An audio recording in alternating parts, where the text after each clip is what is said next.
The rain hammered against the windshield as Colonel Adewale Ogunlade stood frozen in the doorway of their military-assigned duplex in Abuja, Nigeria, staring at his wife Falisaid wrapped in nothing but a bedsheet, while Captain Tundedelik, his own subordinate, scrambled to pull on his uniform trousers in their bedroom. "Ade, wait, I can explain," Falisaid pleaded, her voice cracking as she reached toward him with trembling hands. But there was no explanation that could erase what he'd just witnessed. Adewale had come home early from the base to surprise her with anniversary flowers.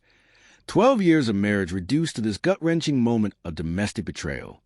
The red roses now lay crushed under his boots as he stepped forward, his jaw clenched so tight it ached. "Get out," he said quietly, his voice carrying the cold authority of a man who commanded 300 soldiers. "Both of you, get out of my house." Captain Tun tried to speak, his young face pale with fear. "Sir, please." "That's Colonel to you," Adewale roared, his composure finally shattering. "You have 30 seconds to leave this base before I have you arrested for conduct unbecoming of an officer." Tun fled like a coward, leaving Falisaid standing alone in their bedroom doorway.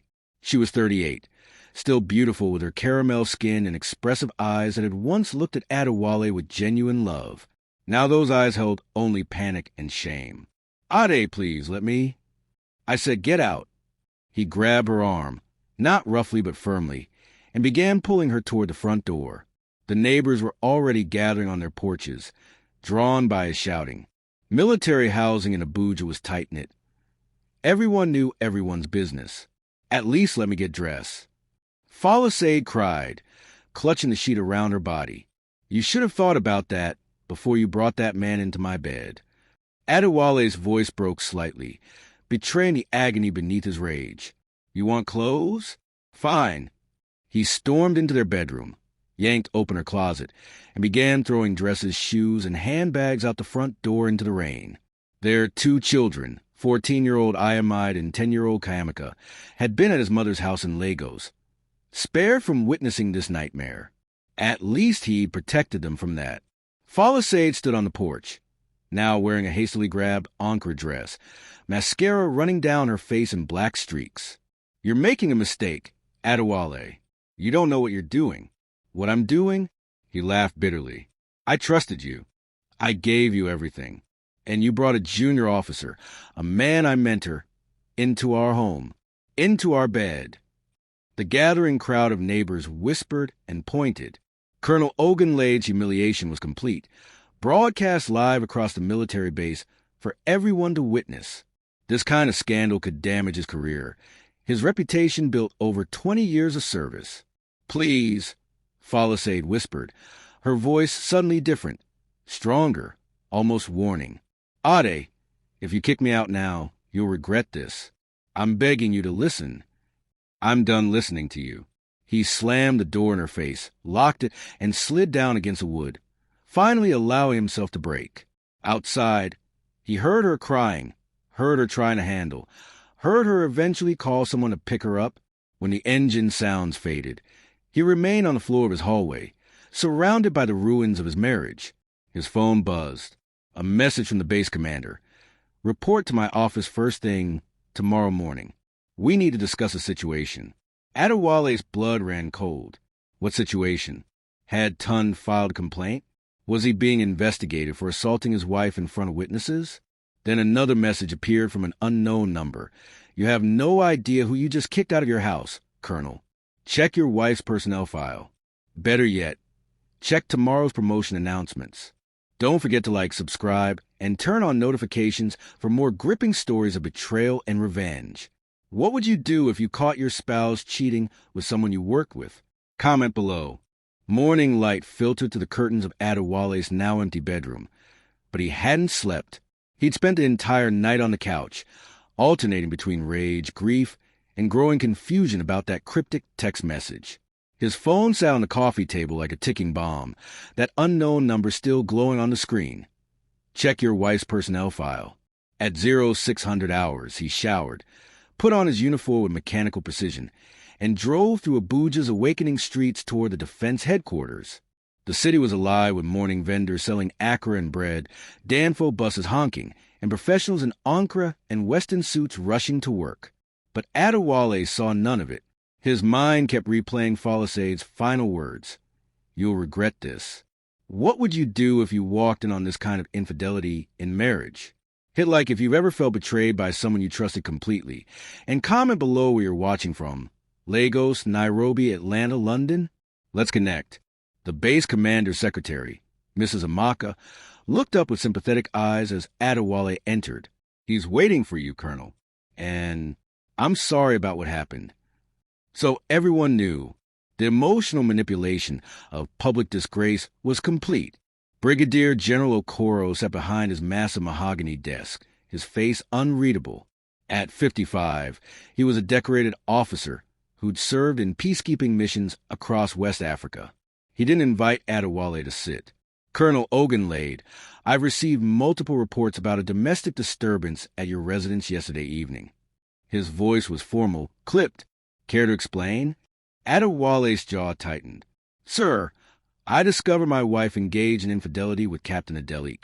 I removed them both from my quarters, perhaps with more emotion than was appropriate, but Captain Adewale has been transferred effective immediately, General Okoro interrupted, to a posting in Maiduguri.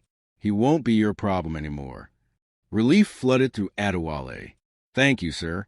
Don't thank me yet. The general pulled out a manila folder, his expression grave. Adewale, how much do you actually know about your wife's current position? The question hit like a punch. Sir, Falisade works in military intelligence analysis. She's civilian contractor, grade level 7. She's worked at the Ministry of Defense for 6 years. General Okoro opened the folder and turned it around. Adewale's eyes fell on the documents, and his world tilted on its axis. Classified Major Falisade Ogunlade, Nigerian Army Intelligence Corps. Security clearance, level 5. Promotion effective, October 27, 2025. New rank, Lieutenant Colonel. The word swam before his eyes. Major? His wife was a commissioned officer? But how, when she's been undercover for the past 8 years? General Okoro said quietly. Deep cover intelligence work. I can't tell you the details, but her operation just concluded successfully.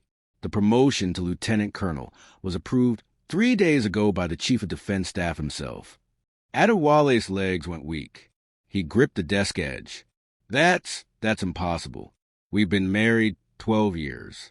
I've never seen her in uniform. She couldn't tell you. The nature of her work required absolute secrecy, even from her spouse.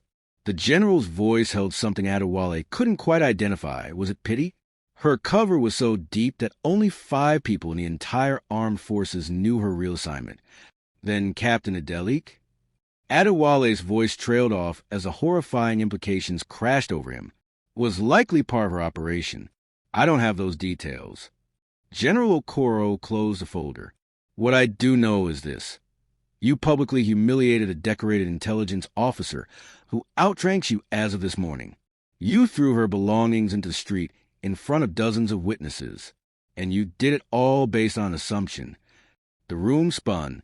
Adewale grabbed a chair and finally sat down without permission. But I saw them. In our bed. I'm not privy to her operational methods, Colonel. But I suggest you speak with your wife before the situation escalates further. The general's tone sharpened. Because right now, Lieutenant Colonel Falisade Ogunlade has every right to file charges against you for assault, destruction of property, and public humiliation of a superior officer. Adewale's phone buzzed. A message from Falisade. My lawyer will contact you about custody of Ayamide and Kayamaka. You made your choice last night. Now live with it. His children. Dear God, his children. Sir, where is she? I need to speak with her immediately. She's checked into the officers' quarters on the other side of the base. And Colonel, General Okoro's eyes were hard. She's not taking her calls. She's requested a formal separation and is filing for divorce on grounds of domestic abuse. The JAG office is already reviewing her complaint. Adewale's phone buzzed again. This time it was his mother calling from Lagos. Falisade must have called her about the children. Then another call, his sister. Then the base chaplain.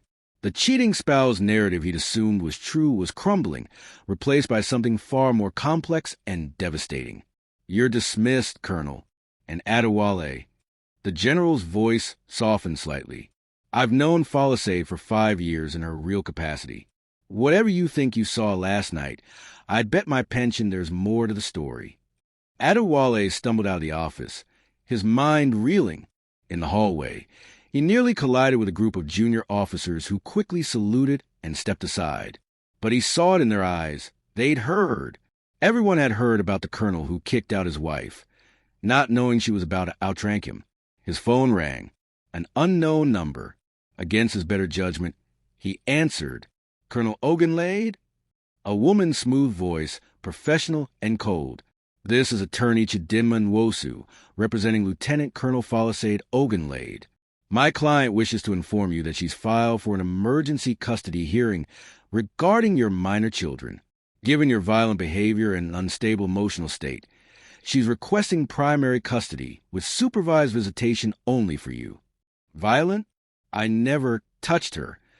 "You physically grabbed her arm and threw her personal belongings into the street during a rainstorm while she was barely clothed, in front of multiple witnesses.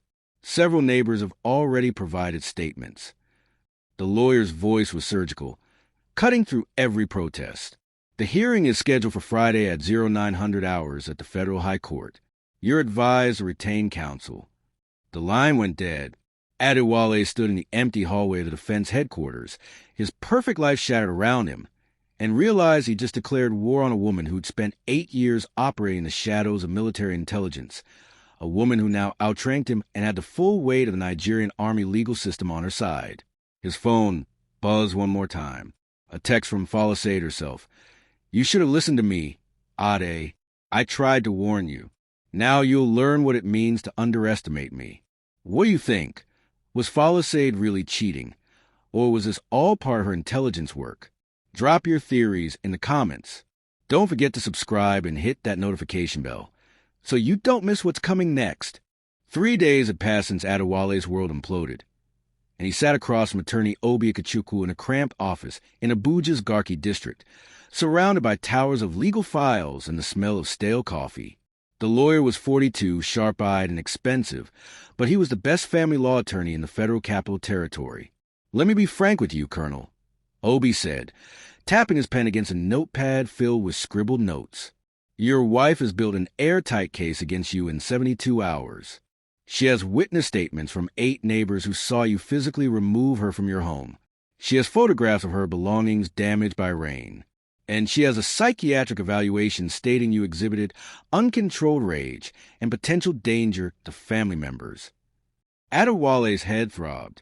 He'd barely eaten since that morning in the general's office, surviving on pure adrenaline and anguish. She was in our bed with another man. "Obi, what was I supposed to do? Serve them breakfast?" "You were supposed to leave the residence and contact a lawyer," Obi replied bluntly. "Instead, you created a public spectacle that's now documented in official military incident reports." The base security logged 12 noise complaints that evening. 12 Adewale. The weight of his mistakes pressed down like a physical force.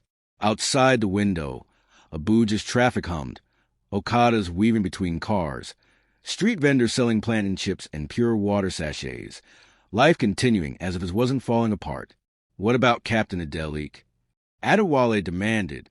He was violating conduct codes, sleeping with a superior officer's wife. Captain Adewale has submitted a sworn affidavit stating he was part of a classified intelligence operation under Lieutenant Colonel Folklore Adewale's direct command. Obi slid the document across his desk. He claims the situation you witnessed was a staged scenario for operation purposes. Whether that's true or not, it's now official military record. Adewale grabbed the paper, his hand shaking as he read Tun's statement. The betrayal felt fresh all over again, not just from Folklore, but from a man he'd mentored for 3 years. This is insane. They're calling adultery an intelligence operation. They're calling it whatever protects the Army's interests, Obi corrected. And right now, protecting a successful deep cover officer who just completed an 8-year mission is more important than your marriage. You need to understand the position you're in. A knock interrupted them. Obi's secretary peeked in. "Sorry to disturb, but there's a woman here who says she has information about the Ogun Lade case. She won't give her name." Obi and Adewale exchanged glances. "Send her in," Obi said. The woman who entered was in her early 30s, wearing a simple blue dress and head wrap. Her face was striking, high cheekbones, cautious eyes that darted around the room before settling on Adewale. She clutched a brown envelope like a lifeline. "Colonel Ogun Lade?" Her voice was barely above a whisper. "My name is Nkechi Okoro. I worked in military intelligence analysis. I know what your wife really does." Adewale leaned forward, his heart racing. "Tell me everything." Nkechi sat down, her hands trembling as she opened the envelope. "I'm risking my career being here, but what they're doing to you isn't right. Yes, Folasade is an intelligence. Yes, she's been undercover. But the operation with Captain Adewale," she pulled out printed emails, photographs, bank statements. "That wasn't official. That was personal." The room went silent, except for the whir of the ceiling fan. "Were you saying?" Obi asked carefully, his legal mind already cataloging evidence. "I'm saying Folasade Ogun Lade used a security clearance and classified status as cover for an affair that's been going on for 18 months. Nkechi spread the documents across the desk. "These are hotel receipts from Abuja, Lagos, and Calabar. Dinners at exclusive restaurants. Bank transfers from Falasade's personal account to Tunde Delhi totaling over 2 million naira. This was an operation. This was infidelity hidden behind national security classifications." Adewale's vision blurred as he stared at the evidence. Hotel receipts dated back to April 2024. Photographs of Folasade and Tunde at a beach resort in Calabar, holding hands, kissing under palm trees. The domestic betrayal he'd witnessed wasn't an isolated incident. It was a culmination of a long-term affair. "Why are you showing me this?" Adewale asked, his voice hoarse. Nkechi's eyes filled with tears. "Because Folasade recruited me 5 years ago. She was my mentor, my friend. But 3 months ago, I discovered she was falsifying operation reports to cover her personal activities. When I confronted her, she had me transferred to a desk job in Jos and tanked my promotion. She destroys anyone who threatens to expose her. Can you testify to this?" Obi was already making notes, his pen flying across the page. "Not officially. If I go public, she'll classify everything under national security, and I'll face criminal charges for revealing state secrets." Nkechi pushed the envelope toward Adewale. "But you can use these privately. Show them to the right people. Make them question her story." Before Adewale could respond, Nkechi's phone buzzed. She looked at the screen, and her face went pale. "I have to go. They're watching me. Colonel, be careful. Folasade has connections everywhere, military intelligence, DSS, even politicians. She's not just fighting for custody of your children. She's protecting her reputation and her career, and she'll do anything to win." She stood abruptly and headed for the door, then paused. "One more thing. Your children, Ayamide and Kayamika, Folasade moved them to a private residence in Maitama yesterday. She didn't tell you because she doesn't have to. She has temporary emergency custody as of this morning." A judge signed the order. The door closed behind her, leaving Adewale staring at the evidence of his wife's calculated deception. Not just the affair, the systematic manipulation of military resources, the emotional manipulation of using their children as weapons, the way she transformed from victim to aggressor in 3 days. "Obi, what do I do?" Adewale asked, his voice breaking. The lawyer studied the documents with a grim expression. "We build our own case. Carefully. If Folasade is using classified status to hide personal misconduct, that's a court-martial offense. But we need more than hotel receipts. We need testimony from someone with credibility who's willing to risk everything." Adewale's phone rang. His mother, calling from Lagos about the children. He ignored it. Then a text from his sister. "Ade, what's happening?" "Folasade called and said you're having a breakdown. She says she's protecting the children from you. Please tell me this isn't true." The revenge story was already being written, but Folasade was controlling the narrative. She'd turned his justified anger at catching her cheating into evidence of mental instability. She'd transformed his hurt into her victimhood. "I need to see my children," Adewale said quietly. "Right now, I don't care what order she has." "That's exactly what she wants you to do," Obi warned. "One violation of the custody order, and she'll have you arrested. You'll prove her case that you're unstable and dangerous." Adewale stood, grabbed the envelope of evidence, and headed for the door. "Then she's underestimated me, too. Because I'm not the one who's been lying for 18 months. And if she wants a war, I'll give her one she'll never forget." As he drove through Abuja's late afternoon traffic toward Maitama, Adewale's phone buzzed with a new message from an unknown number. "Turn around, Colonel. There are things about your wife you still don't know. Things that will destroy you both if they come out. Meet me at Jabi Lake Park at 1800 hours. Come alone. What secrets is Falisade still hiding? And who's trying to warn Adewale?" Comment your predictions below and share this story with anyone who loves African marriage drama. The sun was setting over Jabi Lake, painting the water in shades of orange and gold as Adewale sat on a weathered bench near the boat dock.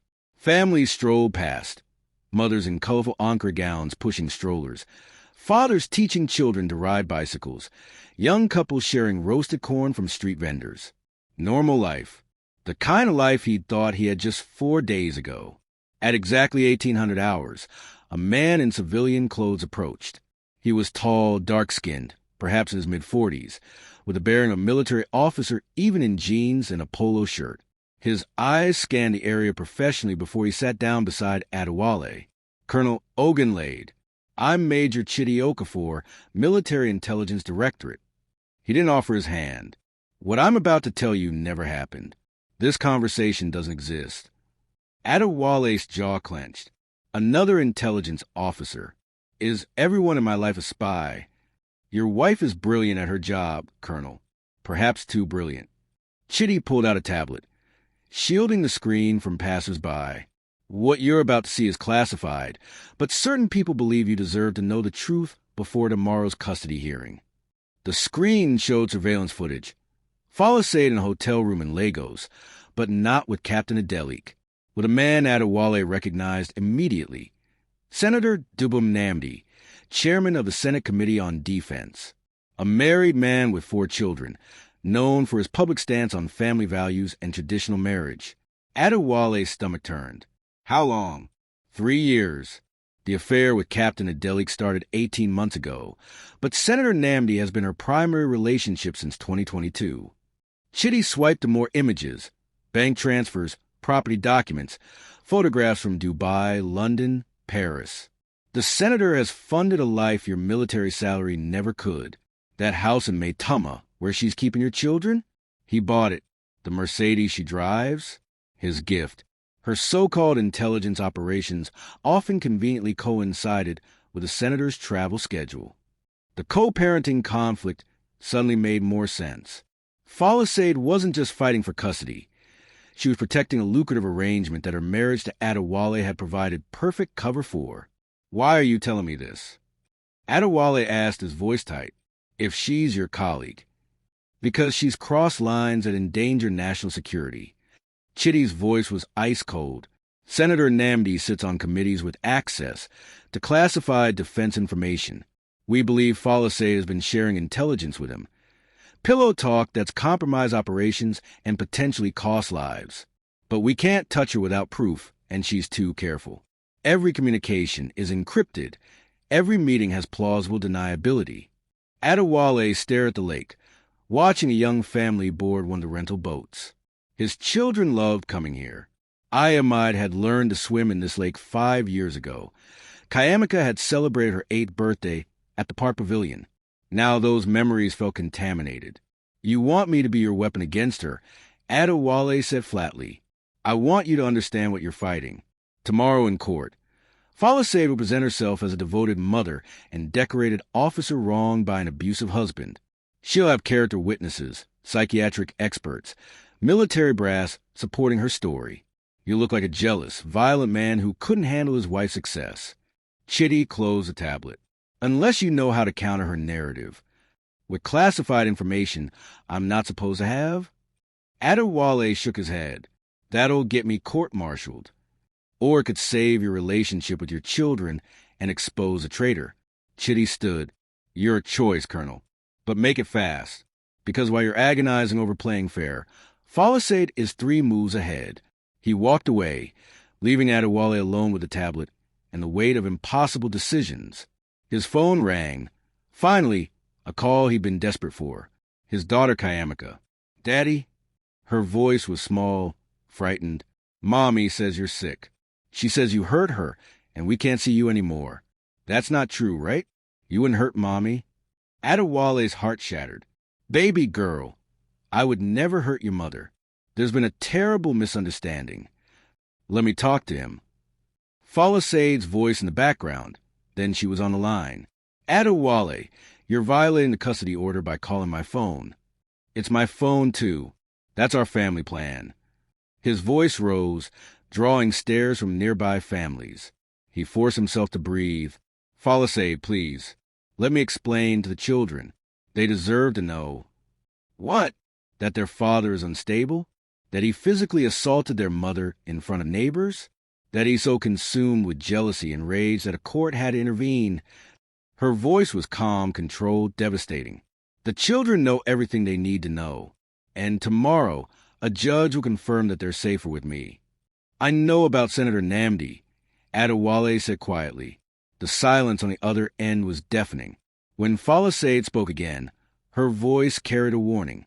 Be very careful what you say next, Adewale, because if you're threatening to spread lies about me and a respected senator, I'll have no choice but pursue criminal defamation charges in addition to everything else. Lies? I have photographs, bank records, hotel receipts from 3 continents. He was bluffing about the extent of the evidence, but her sharp intake of breath told him he'd struck a nerve. How long did you think you could hide it, Saad? The affairs, the money, using our marriage as cover while you... Shut up. Her composure cracked. You have no idea what you're talking about. No idea what I've sacrificed, what I've had to do. Had to do? You chose to betray our family. For what? Designer bags? International trips? The lifestyle of a senator's mistress. Adewale's voice shook with fury and pain. I gave you everything I had, Falisaid, my trust, my love, my loyalty, and you threw it away. You gave me a military wife's life, she spat back. Quarters that leaked when it rained. A salary that barely covered school fees. Do you know what it's like watching other women drive Range Rovers while I took Danfos? Wearing the same 3 Anchor styles to every military function because we couldn't afford more. So you sold yourself to a married senator and called an intelligence operation? Adewale laughed bitterly. And now you're stealing my children to protect your secrets? I'm protecting them from you. Falisaid's voice rose. From a man who dragged their mother into the street half-naked, who humiliated their family. Tomorrow, that judge will see you for what you are, a violent, controlling man who can't accept that his wife outgrew him. The line went dead. Adewale sat in the gathering darkness, the tablet heavy in his hands. Around him, Jobby Lake Park began to empty as families headed home for dinner. Normal families. Intact families. Everything he'd lost in 4 days of public disgrace and calculated revenge. His phone buzzed. A text from attorney Obi. Just received discovery from Falisaid's lawyer. She's bringing 6 military witnesses tomorrow, including Brigadier General Okoro. They'll testify to your pattern of aggressive behavior. We need to talk. Tonight. Then another message, this one from his mother. Your children are asking questions I can't answer. Falisaid won't let me speak to them. What happened to my son's family? Finally, a message from the unknown number that had first warned him. You've seen the senator. Now ask yourself, who else benefits from destroying you? Who gains from taking your rank, your children, your reputation? This isn't just about infidelity in marriage, Colonel. This is about eliminating a threat. And you're the threat. Adewale stared at that last message, his mind racing. What threat? He was a loyal officer with a clean record, no political ambitions, no enemies in high places. Why would anyone need to eliminate him unless... unless he knew something he wasn't supposed to know. His hands went cold as fragments of memory surfaced. Conversations with Falassade about his work. Questions she'd asked about troop movements, supply chain logistics, security protocols. At the time, he'd thought she was just being interested in his career. But as she'd been feeding information to Senator Namdi, and the senator was involved in defense contracting decisions worth billions of naira, the tablet in his hands suddenly felt like a bomb. Whatever Chidi Okafor wanted from him, it was bigger than a custody battle, bigger than a cheating spouse. This was about corruption, treason, and power plays at the highest levels of Nigerian military and government. And tomorrow, he had to walk into a courtroom and fight for his children while navigating a minefield he was only beginning to understand. This story is getting intense. What do you think Adewale should do? Expose everything in court and risk it all, or play it safe and lose his kids? Drop your thoughts below. Don't forget to like and subscribe. Things are about to explode. The Federal High Court in Abuja's Central District was already buzzing with morning activity when Adewale arrived at 0830 hours, 30 minutes before the custody hearing. Lawyers in black robes hurried past, clutching briefs and phones. Families waited on wooden benches, their faces etched with the same anxiety that was eating Adewale alive. Attorney Obi met him at the entrance, his expression grim. "We have a problem." Falasade's legal team just filed an emergency motion to have the hearing closed to the public, citing national security concerns. The judge granted it. What does that mean?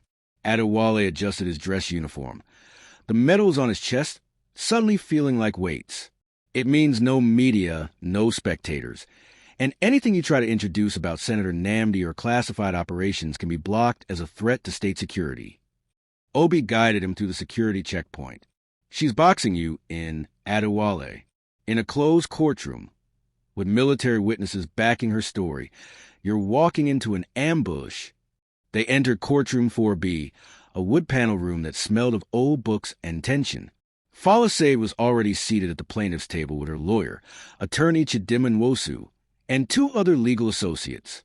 She wore a simple but elegant navy blue dress with a coral head wrap, her face composed and serene, the picture of dignified motherhood. She didn't look at Adewale once. Behind her sat the witnesses, Brigadier General Okoro in full uniform, 3 junior officers Adewale recognized from the base, 2 neighbors from their military housing, and, his stomach dropped, his own sister, Amara. "Why is Amara here?" Adewale hissed to Obi. Falasade subpoenaed her. "She's going to testify about your anger issues and controlling behavior during your marriage." Obi's voice was tight. "Your sister didn't want to come, but she had no choice." The bailiff's voice rang out. "All rise for the Honorable Justice Ngozi Adeyemi." Justice Adeyemi was a woman in her late 50s, her gray-streaked hair pulled back in a tight bun, her eyes sharp behind rectangular glasses. She'd built her reputation on family law cases and had a no-nonsense approach to domestic disputes. This was exactly the kind of judge who would be sympathetic to a woman claiming abuse. "Be seated," Justice Adeyemi said, settling into her chair. "This is an emergency custody hearing in the matter of Ogunlade versus Ogunlade. Given the sensitive nature of the parties' employment, this hearing is closed under seal. Attorney Nwosu, you may present your opening statement."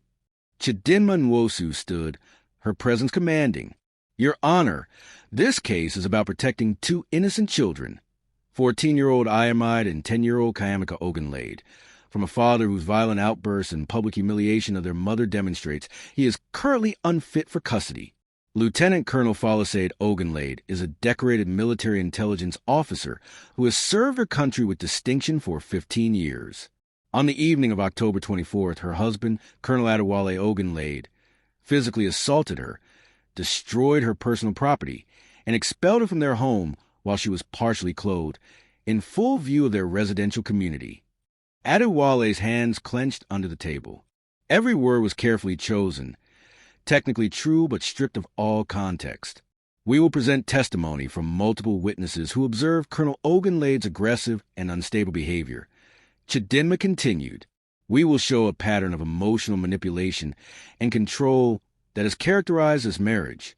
And we will demonstrate that the children's safety and emotional well-being require that they remain in their mother's primary custody, with only supervised visitation for their father until he receives appropriate psychiatric treatment.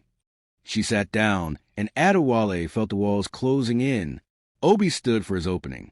Your Honor, what occurred on October 24th was not an unprovoked assault. It was a reaction of a devoted husband who discovered his wife engaged in infidelity in their marital bed. Colonel Adewale's response was emotional, yes, but it was a response of a man whose trust had been shattered after 12 years of marriage.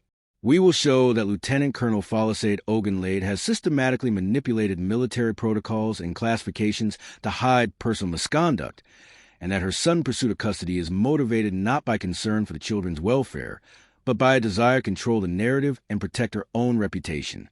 Justice Adeyemi made notes. Attorney Nwosu, call your first witness. The defense calls Brigadier General Taiwo Okoro. Adewale's commanding officer took the stand, his face carefully neutral. After being sworn in, Chidinma began her examination. General Okoro, how long have you known Colonel Adewale? 6 years. He served under my command at the defense headquarters for the past 3 years. And, in your professional observation, would you describe him as having difficulty controlling his temper? The general hesitated. Colonel Adewale is a passionate officer. He feels things deeply. Is that a yes, General? Chidinma pressed. I've witnessed him lose his composure on several occasions when under stress. General Okoro admitted. He's been counseled about maintaining professional demeanor. Adewale's heart sank. His own commander was testifying against him. And when you learned about the incident on October 24th, what was your assessment? I was concerned. The reports indicated a level of rage that was disproportionate to the situation. Disproportionate to discovering his wife in an intelligence operation that he misunderstood as infidelity. Chidinma's voice dripped with sympathy for Folklore.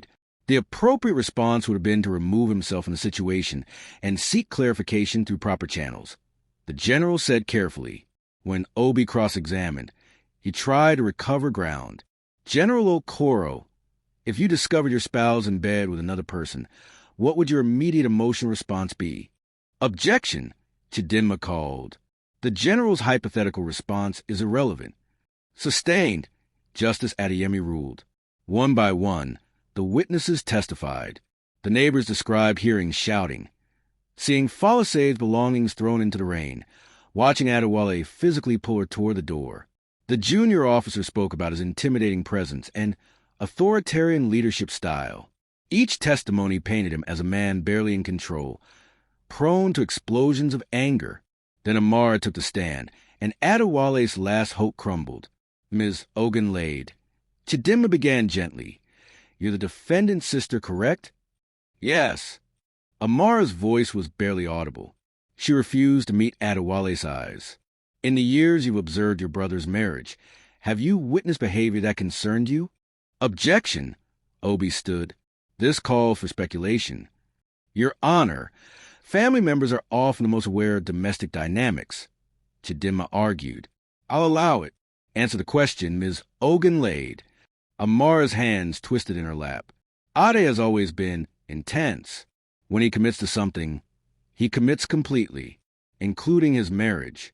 Sometimes that intensity felt like pressure on Folklore, on the children. Can you give an example? He tracked Folklore's phone location, said it was for her safety, but she told me once it made her feel suffocated. And with the children, he had rigid rules about everything. What they could watch, who they could be friends with, how they spent their time. Amara's voice broke. I love my brother, but he could be controlling. Adewale wanted to stand up, to shout that he'd tracked Folklore's phone, because she was frequently unreachable during what she claimed were work emergencies. Emergencies he now knew were affairs. That his rules for the children were about protecting them in a world that wasn't always safe. But Obi's hand on his arm kept him seated. During lunch recess, Adewale confronted Amara in the hallway. How could you? I'm your brother. You grabbed her arm and threw her out of your house. Amara's eyes flashed. I saw the photos, Ade. The bruises on her wrist. Whatever she did, that wasn't the answer.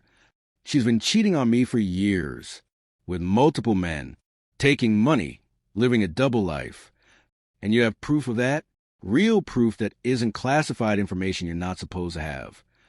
Amara's voice dropped, because right now, all anyone sees is a man who got violent when his successful wife outgrew him. That's the story, Ade. And it's a story that's going to cost you your children.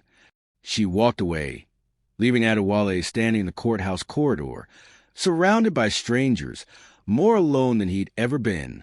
When court reconvened, Chidinma called her final witness, Falisaid herself. She took the stand with quiet dignity, her voice steady as she recounted the night of October 24th. But her version was masterfully different from the truth Adewale knew. I had been working late on a classified operation with Captain Adewale, she testified.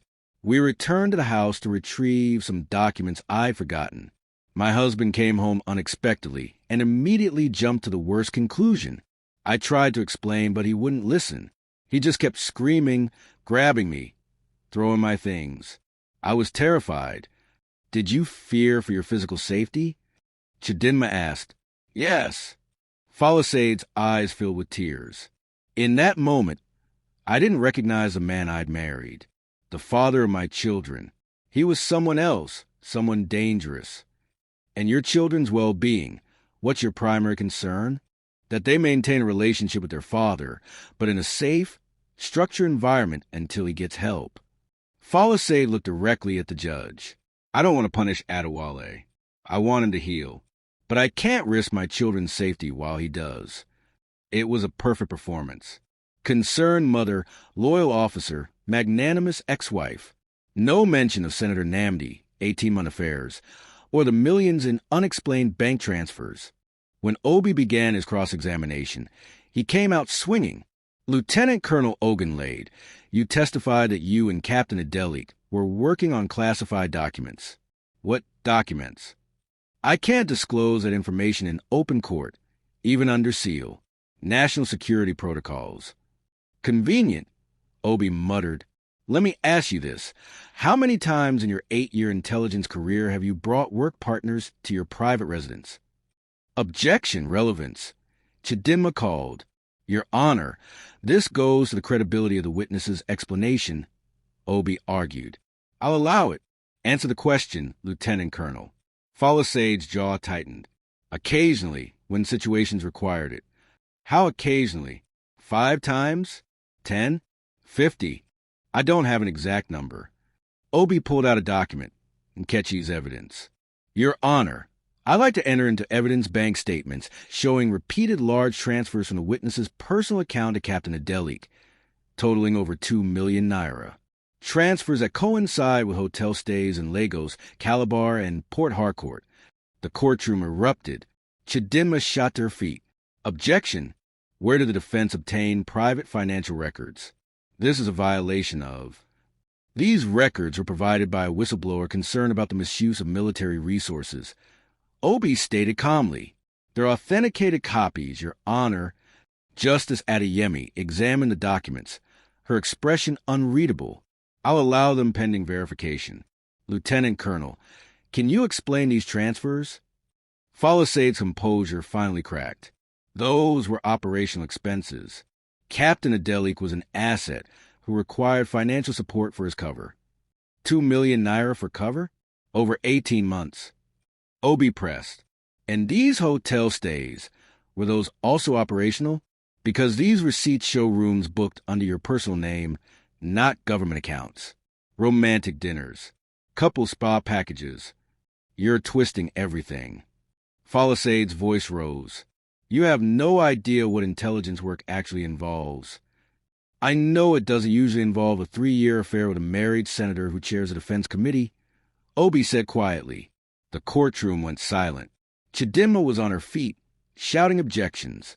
Justice Adeyemi pounded her gavel. But Adewale watched Falisaid's face drain of color, watched her eyes dart at General Okoro, watched her perfect facade shatter. Your Honor, this is slander. Chidinma's voice was sharp. The defense has no evidence. We have plenty of evidence, Obi interrupted. Hotel surveillance footage. Bank transfers from the senator's personal accounts. Travel records showing Lieutenant Colonel Ogunlade and Senator Namdi on the same international flights to Dubai, London, and Paris, all on dates she claimed to be on intelligence operations. This isn't about a jealous husband, Your Honor. This is about a woman using classified status to hide years of infidelity and financial corruption, and now using her children as shields to avoid exposure. Justice Adeyemi's face was grave. This hearing is adjourned until Monday morning. Both parties will submit all evidence for my review. Lieutenant Colonel Ogunlade, you will remain under oath and subject to recall. Court is dismissed. As the bailiff called for everyone to rise, Adewale caught Falisade's eye. For the first time since this nightmare began, he saw fear there. Real fear. Outside the courtroom, reporters had somehow gotten wind of the drama, despite the closed hearing. Cameras flashed, microphones thrust forward, voices shouting questions about senators and affairs and military scandals. Obi pulled Adewale aside. You just declared all-out war. She'll come at you with everything now. Let her come, Adewale said quietly, because I'm done being the villain in her story. His phone buzzed. A text from the unknown number. Well played, Colonel, but you just made powerful enemies. Senator Namdi doesn't forgive, and Falisade is more dangerous cornered than you can imagine. Watch your back. The real fight starts now. The custody battle just became a full-blown scandal. Do you think Adewale can win, or has he gone too far? Drop your predictions and hit that subscribe button. What would you do in Adewale's position? Let us know in the comments. The weekend passed in a fog of strategic planning and mounting paranoia. Adewale had moved out of base housing into a small service apartment and was away from prying eyes and whispered conversations. Attorney Obi had warned him that exposing Senator Namdi in open court, even a sealed courtroom, had just painted a target on his back bigger than any enemy combatant he'd faced in his 20-year military career. Sunday evening, as Adewale sat reviewing documents for Monday's hearing, his phone rang. His son, Ayamide, Dad. The 14-year-old's voice was thick with confusion and hurt. Mom says you're trying to destroy our family. She says you're lying about her in court. She's crying all the time. Kayamika is scared. What's happening? Adewale closed his eyes, the emotional manipulation cutting deeper than any legal maneuver. Ayo, your mother and I are having serious problems, but I want you to know that I love you and your sister more than anything in this world. I would never do anything to hurt you. Then why are you saying those things about her? About some senator? Ayamide's voice rose. Mom showed me news articles. People are calling her terrible names online. They're saying she's a prostitute. How could you do that to her? I didn't. Adewale stopped. Of course, Falisade would position herself as a victim to the children. Ayo, there are things you don't understand. Adult things about trust and honesty that... I'm 14, Dad. I'm not a child. Ayamide's voice cracked with emotion. I heard you that night. I heard you screaming at Mom. Heard her crying. Kayamika had nightmares for 3 days. And now you're trying to take us away from her? After what you did. The line went dead. Adewale sat in the darkness of his apartment, his son's words echoing. He'd been so focused on fighting Falisade, on exposing her betrayals, that he hadn't fully considered how this public disgrace was affecting their children. Ayamide and Kayamika were old enough to search online, to see the gossip blogs and social media posts dissecting their family's destruction. His phone buzzed with a message from an unknown number. Not the same one that had been feeding him information, but a new one. The message contained a link to a YouTube video uploaded 3 hours ago. The title made his blood run cold. Military wife speaks. Colonel's domestic abuse exposed. He clicked the link. Falisade sat in what looked like a professional studio setup, wearing simple clothing, her face makeup-free, looking directly at the camera with red-rimmed eyes. My name is Lieutenant Colonel Falisade Ogunlade, and I need to tell my truth, she began, her voice trembling. For 12 years, I endured a marriage marked by control, jealousy, and intimidation. I stayed because I loved my husband, because I believed in our family, because I thought I could change him. But on October 24th, when he physically assaulted me and threw me into the street, I realized I had to protect not just myself, but our 2 children. The video cut to images. The bruises on her wrist, her rain-soaked belongings scattered on the pavement. Neighbors' testimonies recorded on their phones. Then it showed Adewale's military photo, stern and intimidating in full uniform. Now my husband is trying to destroy my reputation to avoid taking responsibility for his actions. Folklore continued. He's spreading lies about affairs, about corruption, about senators. Anything to make himself look like the victim instead of the aggressor. He's using his position and privilege as a man to silence me. But I won't be silenced anymore. The video had already garnered 47,000 views and hundreds of comments, mostly sympathetic to Folklore. Hashtag Justice for Folklore was trending on Nigerian Twitter. Women's rights organizations were sharing her story. She'd turned the narrative into a cause célèbre about domestic abuse and powerful men evading consequences. Adewale's phone rang immediately. Attorney Obi, his voice tight with barely controlled fury. Have you seen it? Just watched it. She's brilliant. I have to give her that. Adewale's voice was hollow. She's turned herself into a martyr before we even get back to court. It's worse than that. 3 major newspapers are running stories tomorrow morning about military domestic violence. She's given interviews to channels TV, AIT, and TVC. By Monday, you'll be the face of abusive military husbands across Nigeria.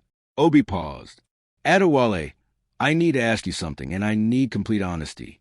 Is there any truth to her claims about control and intimidation? I tracked her phone because she was lying about where she was. Adewale said defensively, I had rules for the kids because I wanted them safe. That's not abuse. That's being a responsible father and husband.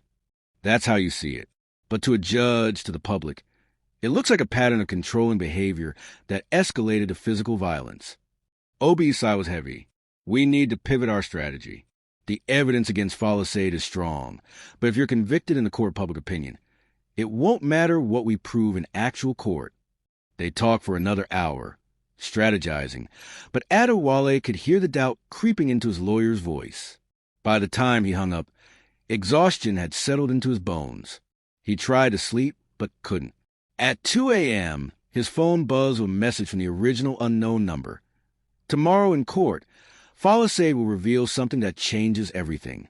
Something about your children. Be prepared, Colonel. And whatever happens, don't react violently. That's exactly what she's counting on. Monday morning arrived with unseasonable rain, the kind that flooded Abuja's poorly drained streets and turned traffic into chaos. Adewale arrived at the courthouse soaked and exhausted, his uniform damp despite his umbrella. The scene outside was dramatically different from Friday. News vans lined the street. Protesters held signs, "Believe women and military accountability now." Women's rights activists had somehow learned the hearing schedule despite the seal. Police created a corridor for Adewale to enter, but the crowd shouting followed him. Abuser, woman beater. Shame. Inside courtroom 4B, Folklore sat at her table looking composed and dignified, flanked by Chidinma and a new face, a media consultant, Adewale realized. She'd come prepared not just to win custody, but to destroy him completely. Just as Adeyemi entered, her expression severe. I've reviewed all submitted evidence over the weekend.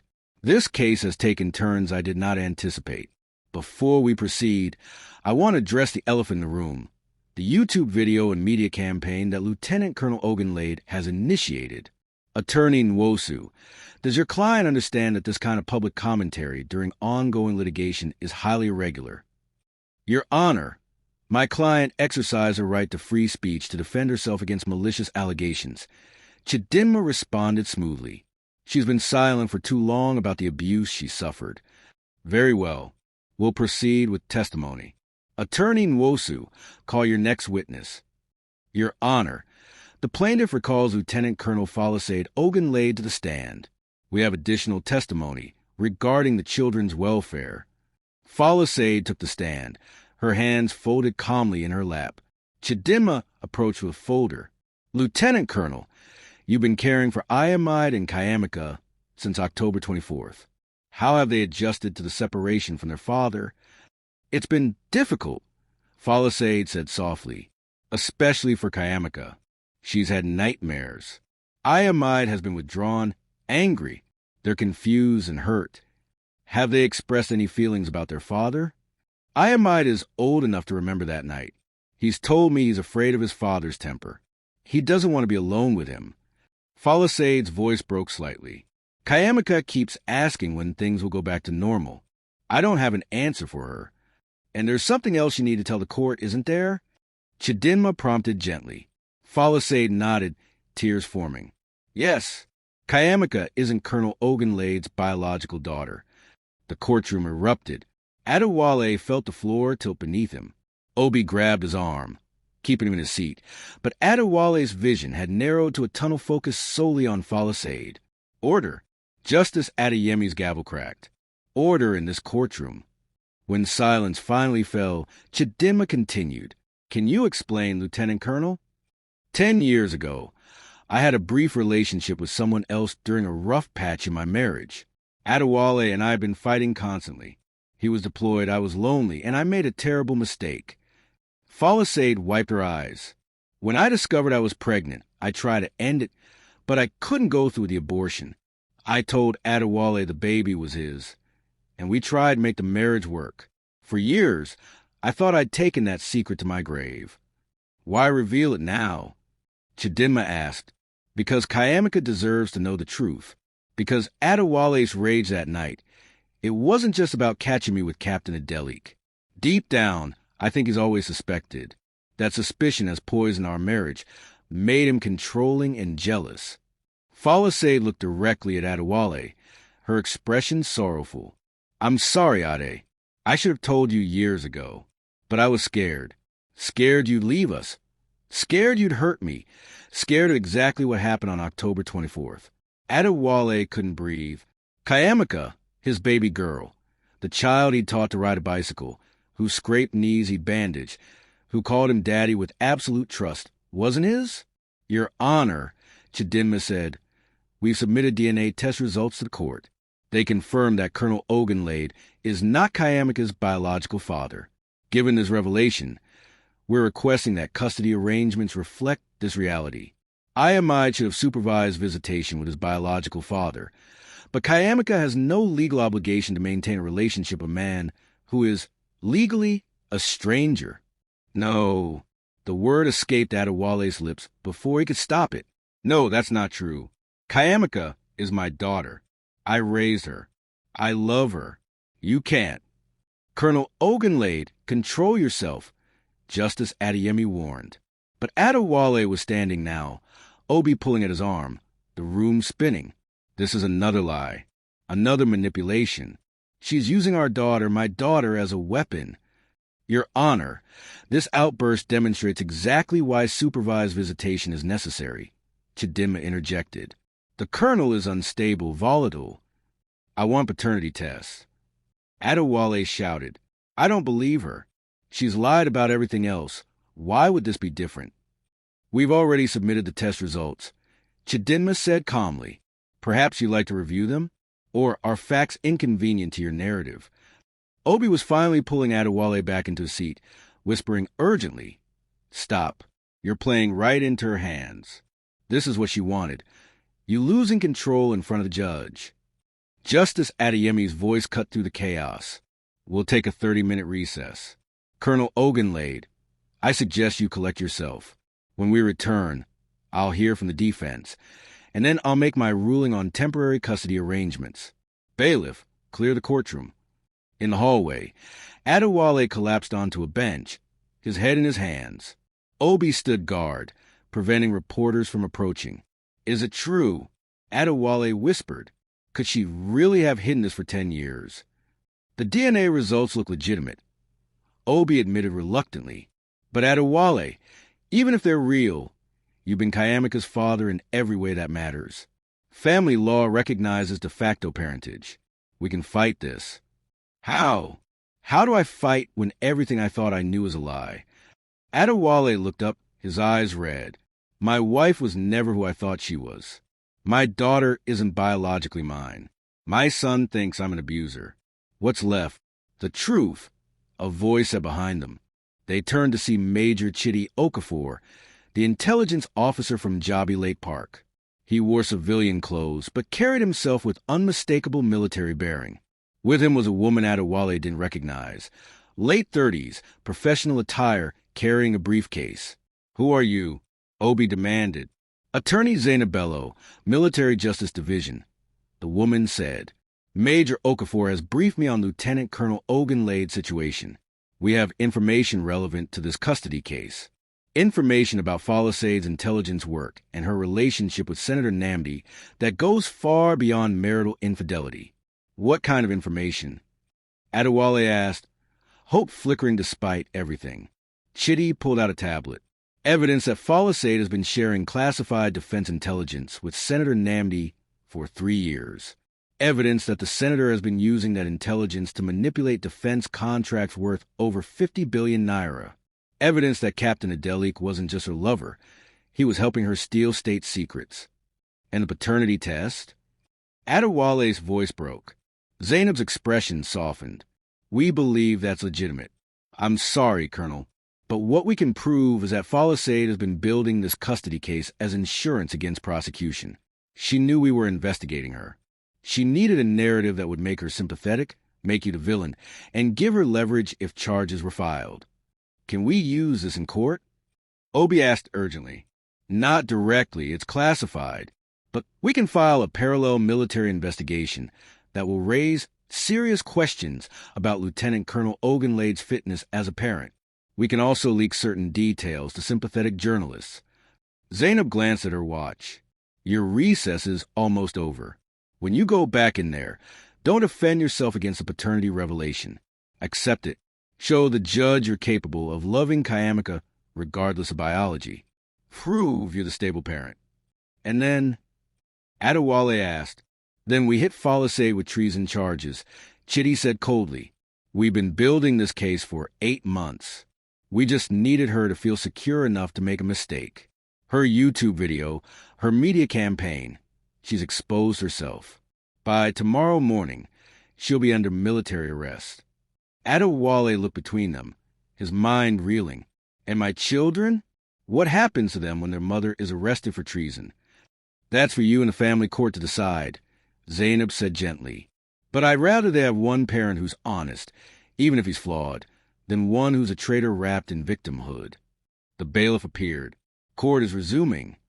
Adewale stood, straightened his uniform, and walked back into the courtroom. Falisade sat at her table, looking confident and composed, believing she'd just delivered the killing blow. She had no idea that her entire world was about to collapse. As Justice Adeyemi retook her seat, the courtroom doors burst open. For military police officers in red berets entered, led by a Provost Marshal Adewale recognized. "Your Honor," the Provost Marshal said formally, "I apologize for the interruption, but we have a warrant for the arrest of Lieutenant Colonel Falisade Ogunlade on charges of espionage, theft of classified materials, and conspiracy to commit treason against the Federal Republic of Nigeria." The courtroom exploded. Falisade's face went white as the officers approached her table. Chidinma was on her feet, shouting objections. Reporters who'd snuck back and were filming everything on their phones. Falisade's eyes met Adewale's across the courtroom, and in that moment he saw it all. The calculation, the fury, the desperation of a woman who'd been playing a dangerous game and finally lost. "This is a setup," she screamed as the officers placed her hands behind her back. "Adewale did this. He's using his connections to silence me. Your Honor, please." But just as Adeyemi was speaking with the Provost Marshal, reviewing documents, when she finally looked up, her expression was unreadable. "This hearing is suspended indefinitely pending resolution of criminal charges. The children will be placed in temporary custody of their paternal grandmother until this matter is resolved. Court is adjourned." As they led Falisade away, she twisted in the officer's grip to look at Adewale one final time. "You'll regret this," she hissed. "You have no idea what I know. What I can still do. This isn't over."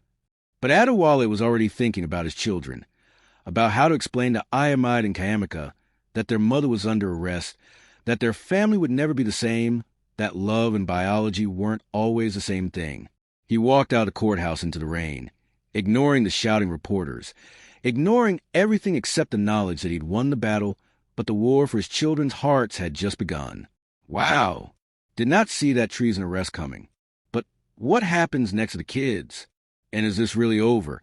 Or does Folklore have one more card to play? 3 weeks later, Adewale sat on the veranda of his mother's house in the Surulere neighborhood of Lagos, watching Kayamika play with her cousins in the compound. The 10-year-old's laughter drifted across the yard, a sound he'd feared he might never hear again. But there was something different in her eyes now. A wariness when she looked at him, a hesitation before she called him Daddy. His mother, Mama Kemi, brought out a tray of Zobo drink and chin-chin, settling into the chair beside him with the sigh of a woman who'd carried her family through countless storms. She asked me this morning if you still love her.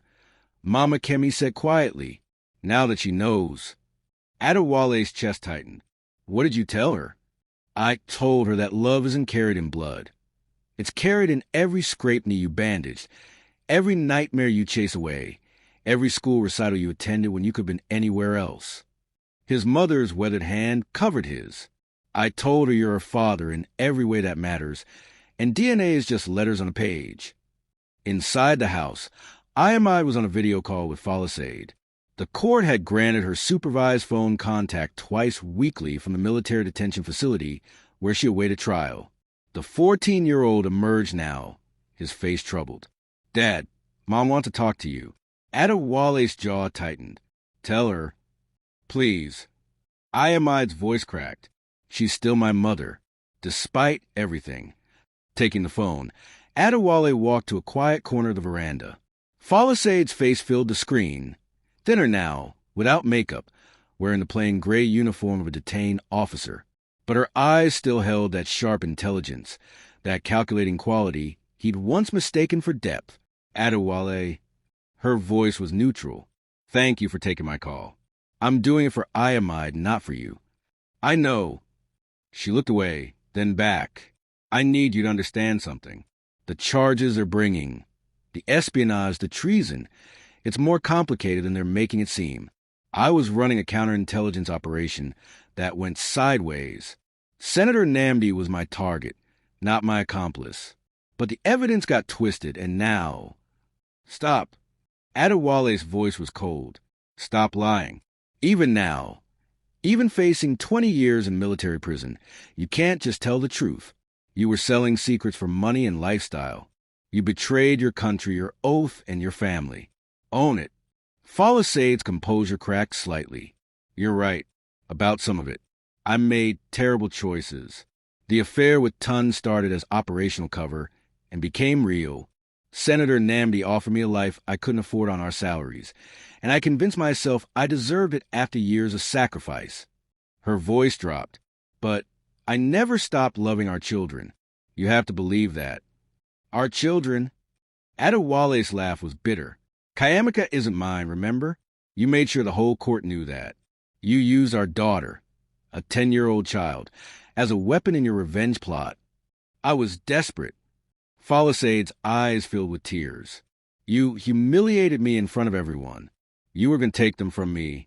I thought if you believed she wasn't yours, you'd focus on Ayamide and let Kayamika go. I could keep at least one child. So the paternity test was real, Folklore whispered. I'm sorry, Ade. I've carried that secret for 10 years. Her biological father was a colonel I worked with briefly. He died in the Boko Haram conflict in Borno State before Kayamika was born. You stepped up, loved her as your own, and I told myself the lie was kindness, that you were better off not knowing. The admission hung between them.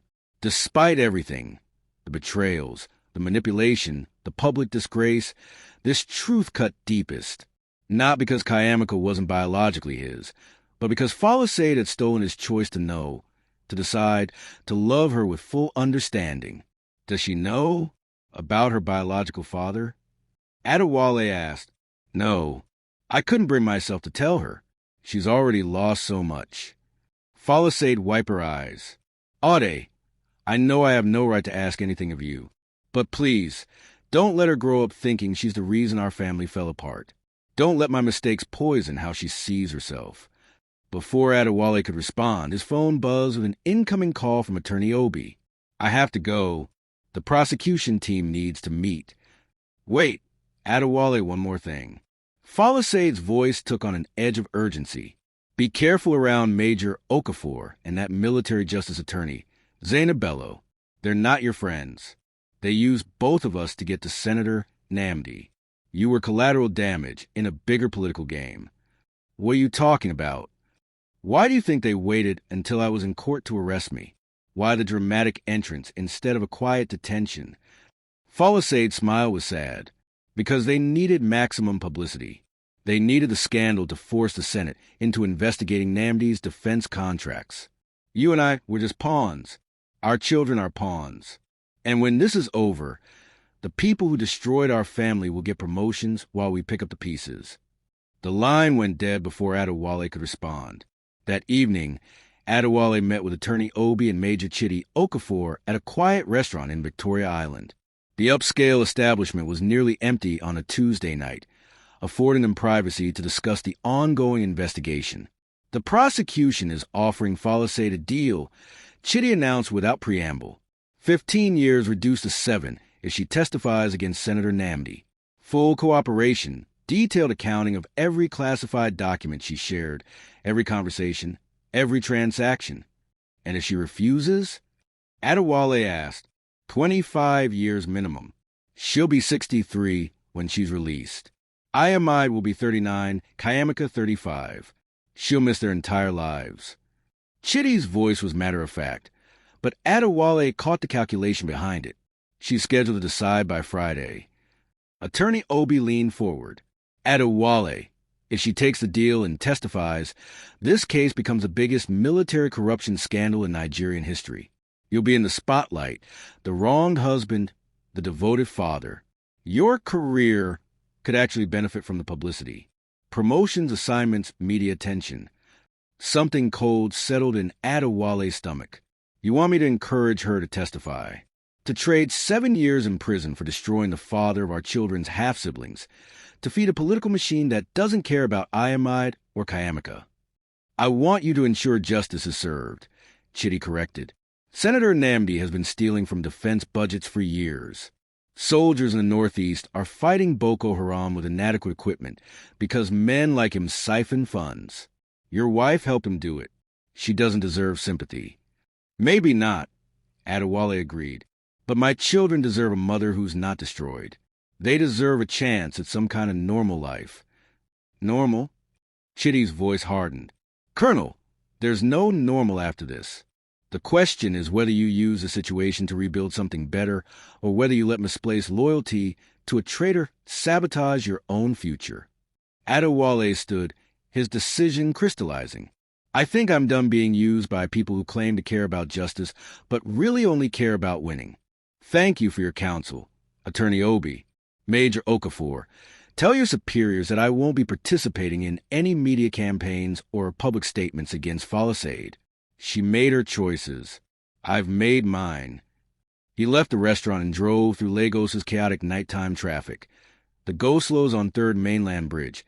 The hawkers selling everything from phone chargers to smoked fish. The generators humming as NEPA failed once again. Nigeria in all its beautiful, frustrating complexity. The country he'd served for 20 years. The country Falisade had betrayed. Back at his mother's house, he found Kayamika still awake, sitting on the veranda steps. "Daddy?" Her voice was small. "Can I ask you something?" He sat beside her, his heart breaking at the formal way she addressed him now. "Anything, baby girl." "Am I still your daughter? Even though my blood is different?" Adewale pulled her close, feeling her small body tense before gradually relaxing against him. "Kayamika, do you remember when you were 6 and you fell off your bicycle? You scraped your knee so badly we had to go to the hospital for stitches." She nodded against his chest. "You were so brave. Didn't cry once. And afterwards, I took you for ice cream at Sweet Sensation, and you made me promise I'd always be there when you fell." His voice thickened. "That promise didn't depend on whose blood runs in your veins. It depended on whose love holds you up. And I love you. I will always love you. You are my daughter in every way that matters. But Mommy said, "Your mother was wrong to use you in our fight. She was scared and desperate, and she made a terrible choice. But that doesn't change who you are or who I am to you." He tilted her chin up to meet his eyes. "Unless you don't want me to be your daddy anymore. That's your choice, Kayamika. I'll respect whatever you decide." She was quiet for a long moment, then threw her arms around his neck. "I want you to be my daddy, forever and always." They sat together as the Lagos night deepened around them, the compound filled with the sounds of family. Cousins arguing over a video game, Mama Kemi singing as she prepared tomorrow's meal, the distant hum of the city that never truly slept. Ayamide appeared in the doorway. "Dad, there's someone here to see you. Says it's urgent." A woman stood in the parlor, late 20s, carrying a folder and wearing the anxious expression of someone bearing difficult news. "Colonel Adewale? I'm journalist Amina Yusuf from Premium Times. I've been investigating the defense contract scandal, and I think there's something you should know before Falisade makes her decision about the plea deal. I'm not interested in being part of any media narrative." Adewale said firmly, "This isn't about the narrative. This is about the truth." Amina opened her folder, pulling out documents. "Senator Namdi didn't just have an affair with your wife. He had 4 other mistresses in the military over the past decade, all intelligence officers, all in similar situations, recruited into relationships, financially dependent, compromised professionally. Falisade wasn't his first victim. She probably won't be his last." Adewale stared at the documentation. Photographs, testimonies, patterns of behavior spanning years.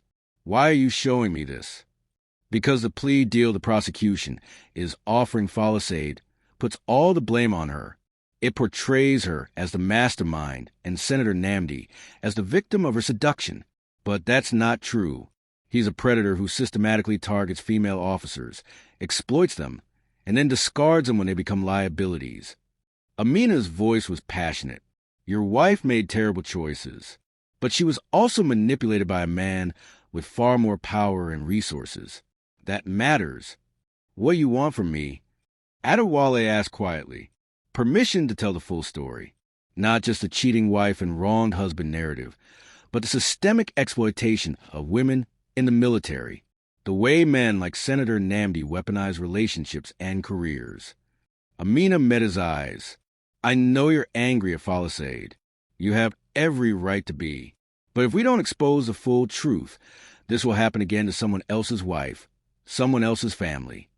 Adewale looked at Ayamide standing in the doorway, listening, at Kayamika still pressed against his side, at his mother watching from the kitchen with knowing eyes, his family broken but not destroyed, damaged but capable of healing.